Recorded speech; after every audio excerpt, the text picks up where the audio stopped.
The key was still in the box where her father used to keep his old watches, tucked behind a stack of yellowed letters and a broken lighter he'd never thrown away. Emma found it by accident, brushing off years of dust, wondering why he'd hidden it so carefully. Her father, Daniel Carter, had been a man of quiet rituals, always awake before sunrise, coffee black, shoes polished, no unnecessary words. Even after his heart attack, when his speech slurred and his hands trembled, he still insisted on shaving every morning, on folding the newspaper twice before reading. The kind of man who believed order could keep chaos at bay. When he died, he left her nothing personal. No letter, no note. Just a will, the kind that listed things instead of feelings. The house went to her brother, Mark. The car to her mother. And to Emma, miscellaneous belongings. That was how she found herself in his study now, 3 months later, sorting through what was left of him. The desk smelled like cedar and old tobacco. The drawers were lined with scraps of paper, bank receipts, half-finished crossword puzzles, a photo of her mother before she left. Then she found the small, leather-bound journal at the bottom of the drawer, wrapped in a folded cloth. It wasn't locked, but the key she'd found fit perfectly into the clasp, as if the act of turning it made the air heavier. Inside, the first page wasn't dated. It just said, "For the one who will hate me most." Her stomach tightened. The handwriting was unmistakably his, neat, deliberate, each letter pressed like he was afraid of being misunderstood. She hesitated, running her fingers along the edge of the paper. The ink had bled slightly with time. When she finally turned the page, she read, "If you're reading this, it means I didn't get to explain. I've lied more by silence than by words. You think I left because I stopped loving you. That isn't true. I left because I was weak." Emma felt her chest constrict. Her father had never apologized for anything. When her mother walked out 15 years ago, he didn't fight. When Mark moved across the country, he didn't call. When Emma stopped coming home for holidays, he never asked why. He just let everyone drift away, one by one, like it was easier to lose people slowly.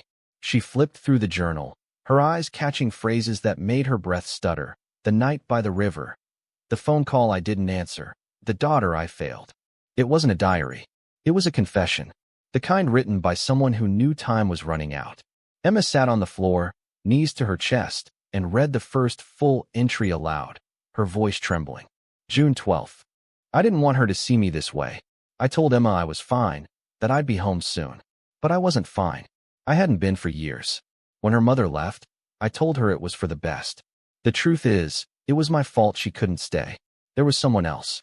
I thought I could fix it before anyone found out. I thought I could choose both. Emma's pulse hammered in her ears. Someone else. Her mother had always said he was distant, not cruel. That their marriage died from neglect, not betrayal. She flipped to the next page, desperate for context, for clarity, for any sign this wasn't what it looked like. Her name was Claire. The next entry began. She worked at the clinic. I told myself it was just company. But she knew how to make silence feel kind.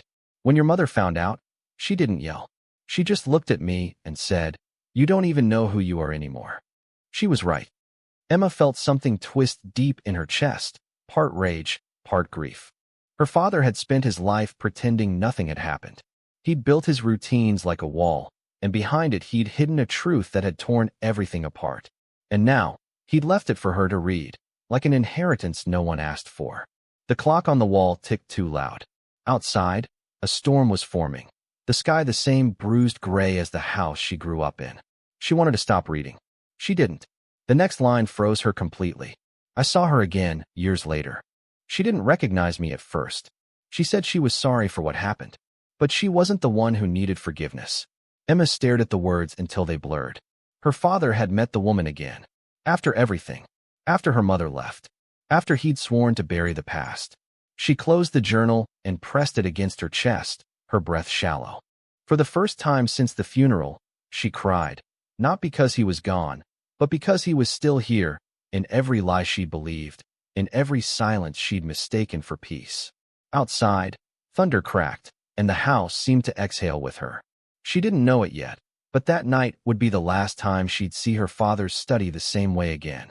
On the final page she'd read before closing it, one sentence stood alone at the bottom, written in the same precise hand.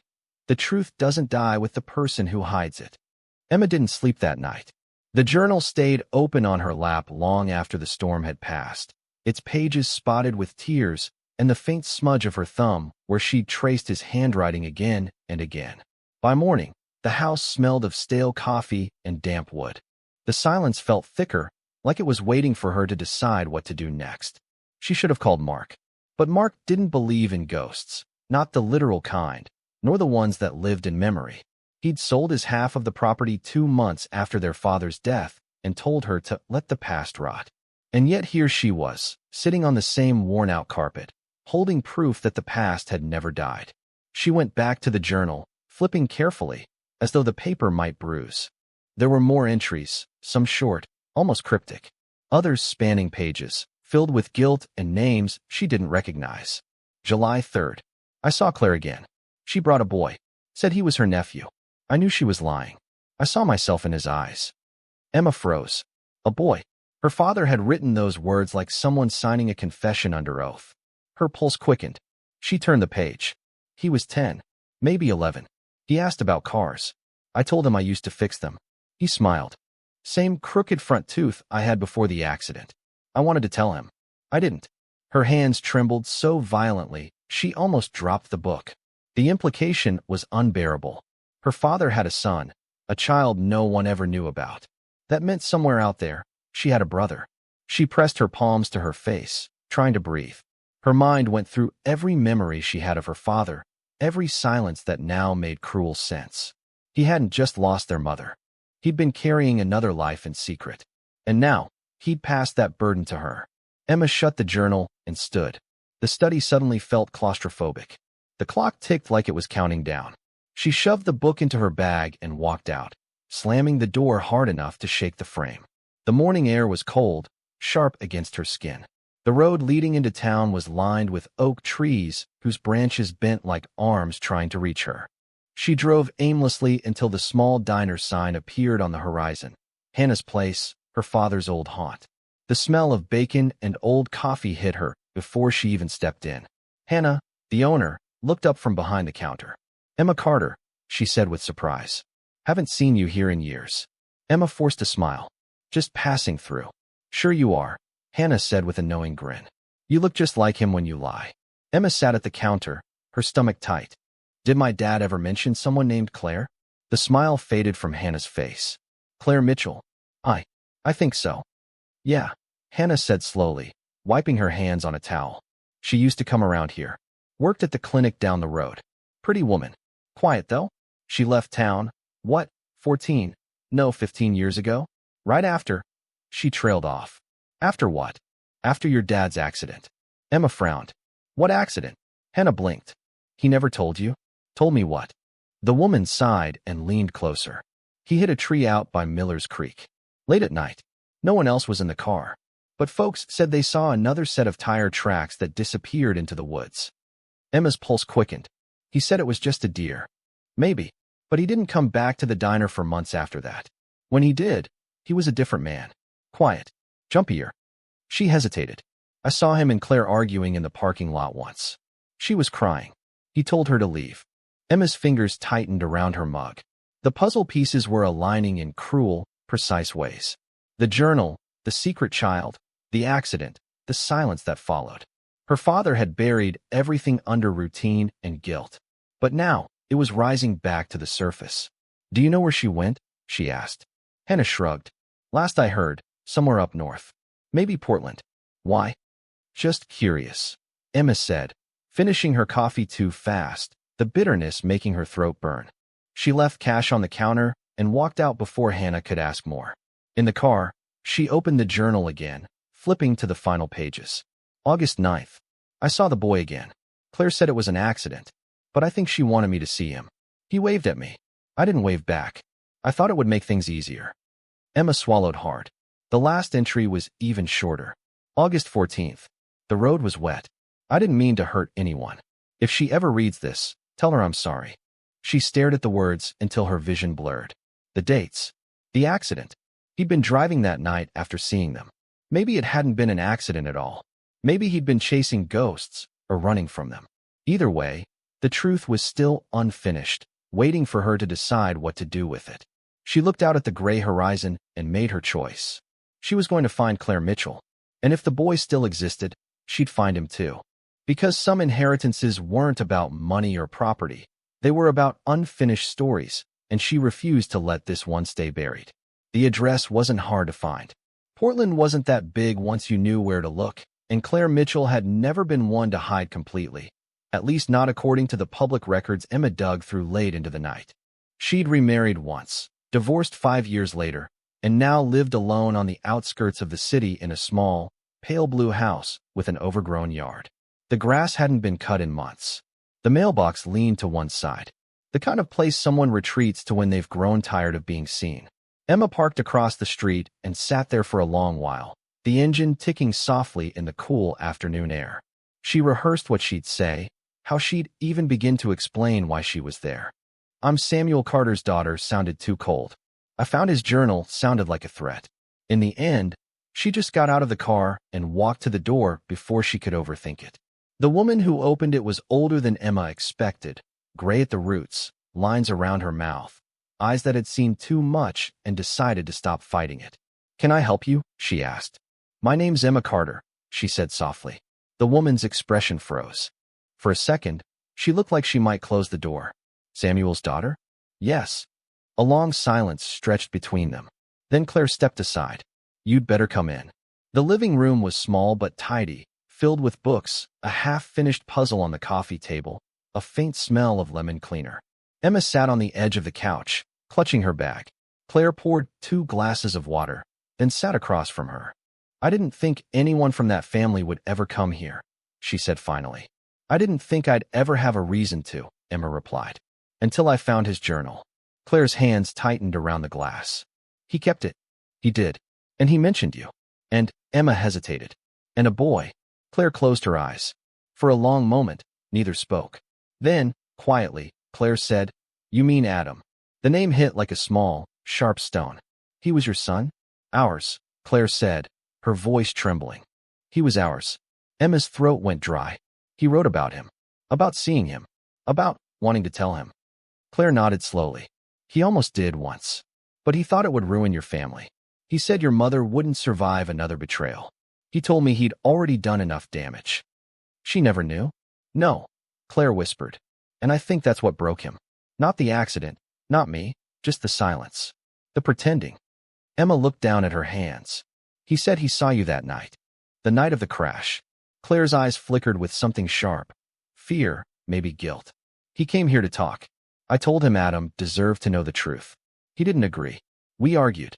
I told him if he couldn't face what he'd done, I'd tell Adam myself." Her voice cracked. "He left angry. It was raining. I never saw him again." Emma sat back, breath caught in her chest. All the pieces locked into place. The crash hadn't been random. Her father had been spiraling, cornered by his own cowardice and guilt. "Does Adam know?" Emma asked. "He does now," Claire said quietly. "He found out after the funeral. I told him when he was 17. He didn't take it well. He left, too." "Where is he?" "Somewhere in Seattle, last I heard. He doesn't call much. I think part of him hates me for keeping it secret." Emma's gaze softened. "Maybe he just doesn't know what to do with it." Claire looked at her, tears brimming. "Do you?" Emma didn't answer right away. The truth was, she didn't. She'd come here hoping for closure, for something to patch the hole her father had left behind. Instead, she found another wound. But it wasn't just his anymore. It was hers, too. "I thought I'd be angry," she said finally. "But I'm not. I just wish he'd told me. All those years I thought he was distant because of grief. I never realized it was guilt." Claire reached across the table and took her hand. "He loved you, Emma. You were his reason to keep pretending." Emma almost smiled. "That's not comforting, Claire." "No," the woman agreed softly. "It isn't." The air between them felt heavy, but not hostile. More like shared exhaustion. When Emma finally stood to leave, Claire followed her to the door. "If you ever find Adam," Claire said, "tell him his father wasn't all lies. He was just afraid." Emma nodded, unsure if she'd ever repeat those words. But when she got back to her car, she didn't drive away. Instead, she sat for a long while, staring at the small house, feeling the weight of everything her father had left undone. Her phone buzzed. A message from Mark. Lawyer called again. "What are you even doing out there?" She stared at it, then turned off the phone. Some things couldn't be explained in words or divided by law. She pulled the journal from her bag, flipped to the last page, and whispered, "You should have just told the truth, Dad." Then she started the car, heading north toward Seattle. If Adam was still out there, he deserved to know, even if it broke both of them all over again. Emma didn't take the interstate. She preferred the winding back roads, the kind where the trees leaned over the asphalt like guardians and the fog pooled in the dips like soft, gray clouds. It gave her time to think, to imagine Adam, the boy her father never named in conversation, the son she never met. She pictured him tall, maybe lanky, with his father's crooked smile and his mother's thoughtful eyes. She kept the journal on the passenger seat, its pages worn from constant reading. She felt like she was carrying more than paper. She was carrying decades of unspoken confessions, mistakes, and half-finished stories. Every mile brought Seattle closer, and with it a growing knot of apprehension in her stomach. She'd rehearsed what she might say to Adam 100 times in her head, but each iteration sounded hollow. How do you approach a stranger and tell them they are, in fact, family? How do you confess that the man they loved, or thought they loved, kept secrets that reshaped their entire existence? By late afternoon, the city skyline rose against the pale sun, its glass towers reflecting a gray light that seemed to mirror her own unease. Emma parked on a quiet street in Ballard, near a small coffee shop she had found after scrolling through Claire's sparse social media posts. The house was modest, 2 stories, with a small porch and a row of potted plants along the edge. She hadn't knocked yet, her hands gripping the journal so tightly she thought she might tear it. Then she saw movement inside, someone at the window, hesitating, staring back at her. Her heart stopped. It wasn't a stranger. It was a young man, older than the boy in the journal but unmistakably carrying Daniel's features, the same sharp jawline, the same intense eyes that had once belonged to her father. Adam. He opened the door before she could even knock. "Can I help you?" His voice was cautious but curious, a mirror of her own anxiety. Emma swallowed. "Adam, I'm Emma. Emma Carter. Your father, Daniel. I'm your half-sister." The words hung between them like fragile glass. Adam's expression didn't change at first. Then, slowly, the mask cracked, and disbelief washed over him. "You're my sister?" Emma nodded, unsure if nodding would make it more real. "I didn't know how to tell you. I found his journal. He wrote about you, about everything he never said." Adam stepped back, his hands balling into fists. "Why now? Why not before?" "He never had the courage," Emma said softly. "And now he's gone. But I thought you deserved to know the truth." He swallowed hard, and for a moment, the silence was unbearable.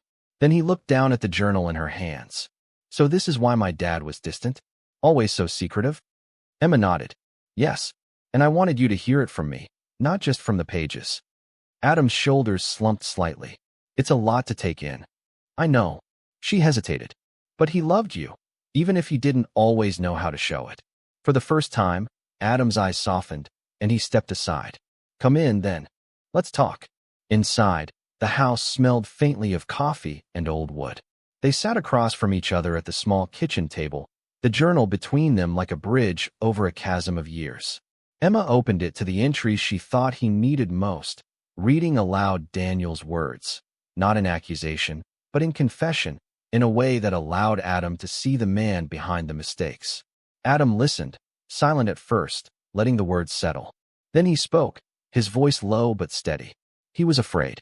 He thought he was protecting me from pain. Maybe he was. But I'm glad you came. I needed to hear this." Emma felt a warmth she hadn't expected, the fragile beginnings of trust forming in the room. Hours passed as they shared stories, memories, and fragments of the lives they had both lived apart from each other. By evening, the sun had set, casting a gentle orange glow over the kitchen. Adam looked at her with a small, tentative smile. "I think maybe we can start over. Not because he's gone, but because we can." Emma returned the smile, a sense of relief washing over her. The weight of her father's secrets was still there, but it was no longer hers alone to bear. Together, they could carry it, and maybe, just maybe, transform the past into something resembling hope. Outside, the city lights began to twinkle, reflecting in the still waters of the bay. And for the first time in years, Emma felt the possibility of peace. Not perfect, not complete, but enough to move forward. She closed the journal gently, resting it on the table, knowing that some endings were only beginnings in disguise. Emma and Adam spent the next morning in a quiet rhythm, drinking coffee in the small kitchen, letting the sound of the city seep through the open window. Rain had returned overnight, tapping gently against the panes, a soft counterpoint to the weight of the conversations they had shared the night before.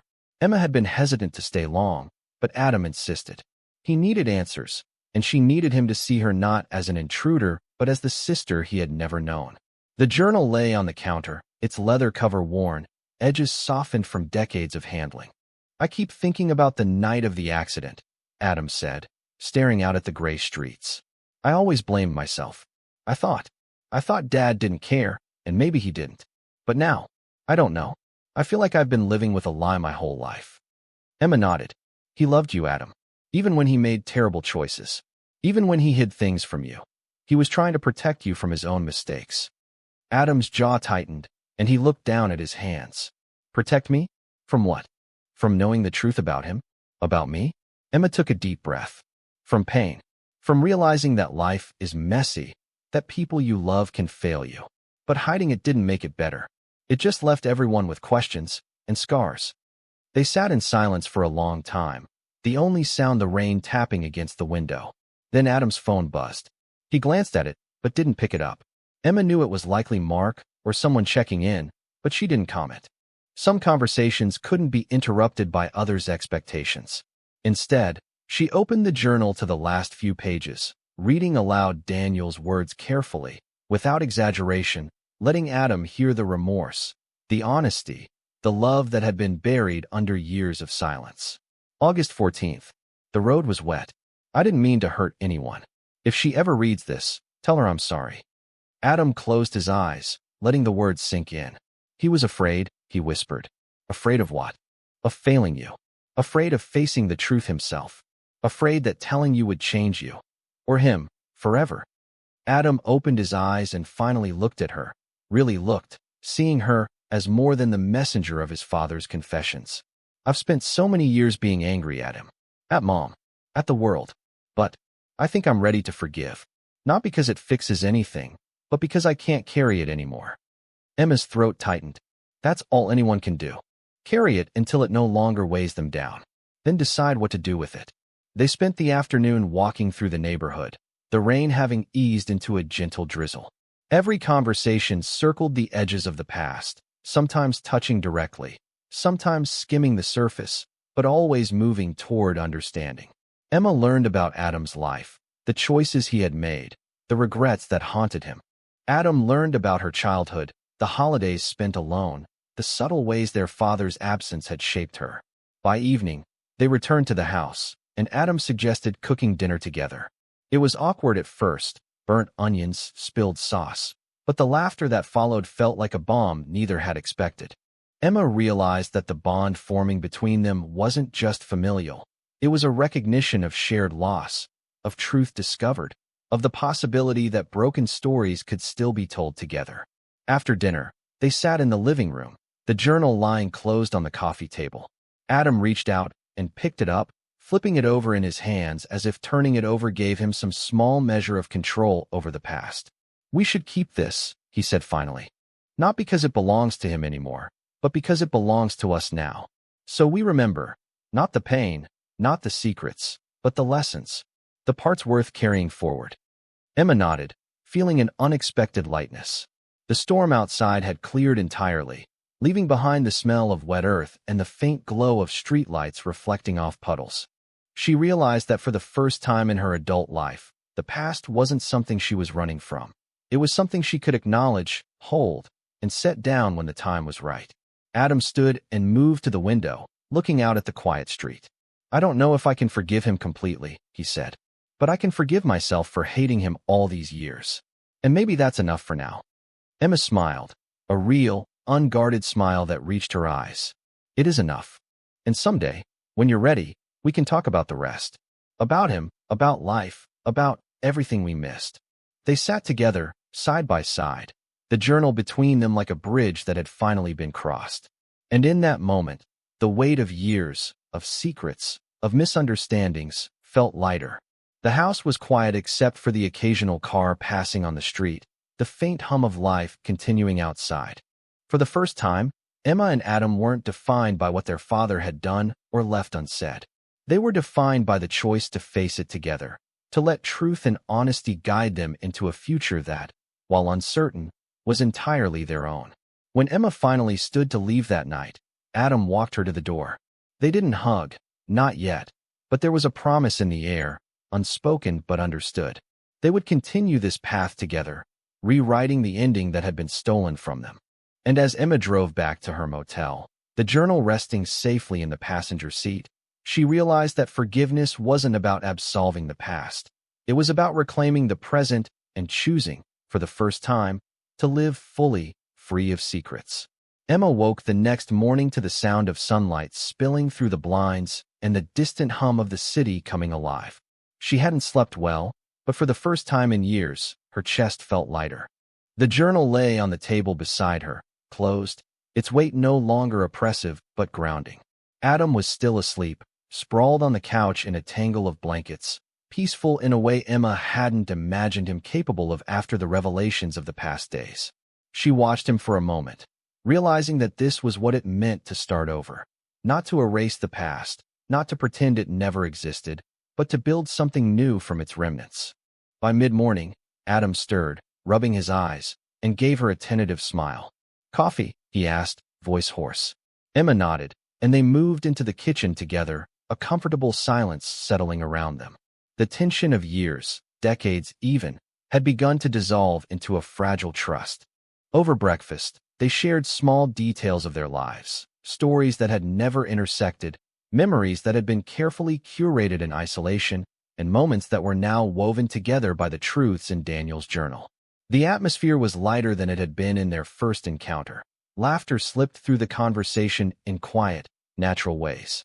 Emma spoke of her life in Portland after their father's death, her small apartment, her work at the local library, and the empty holidays she'd endured. Adam shared stories of his childhood with Claire, the struggles of growing up without a father who was physically present but emotionally distant, and the burden of discovering the truth about his parentage in the shadow of loss. By afternoon, they had walked through the neighborhood, retracing the small streets where Adam had grown up, sharing memories and imagining the person their father had tried to be. Each story, each shared emotion, brought a subtle sense of closure, not just for Adam but for Emma as well. The past was still there, stubborn and unyielding, but it no longer felt like a chain. They returned to the small blue house as the sun began to dip behind the skyline, painting the room in soft amber light. Emma placed the journal gently back on the counter, as though putting it down physically would also help put down the emotional weight it had carried. Adam came to her side, his hand brushing hers. "We don't have to solve everything tonight," he said quietly. "We just keep moving forward, together." Emma nodded, the tightness in her chest easing. "Together," she agreed. Evening fell, and they cooked a simple dinner, fumbling through tasks with laughter and easy banter that felt foreign yet comforting. The day faded into night, and after cleaning up, they returned to the living room, sitting side by side, not needing to speak to acknowledge the bond forming between them. At last, Adam spoke. "I think we've been given a second chance," he said softly, eyes reflecting the glow of the streetlights outside. "Not just with each other, but with ourselves. To forgive, to learn, to live." Emma reached over, placing a hand on his shoulder. "It's ours to take," she said. "We can't change the past, but we can shape what comes next. And it starts here, with honesty, with trust." They stayed together long after the lights went out, talking quietly about everything and nothing, letting the past shadows fade in the warmth of newfound understanding. The journal remained on the table, a silent witness to the healing taking place, no longer a source of torment, but a bridge between lives once fractured by secrets. By the time Emma left for her motel that night, the weight of grief had lessened, replaced with hope. She knew there would be difficult days, that forgiveness was an ongoing process, but she also knew she was no longer alone. Adam had become more than a name in a story. He was a living connection, a reminder that the past did not have to dictate the future.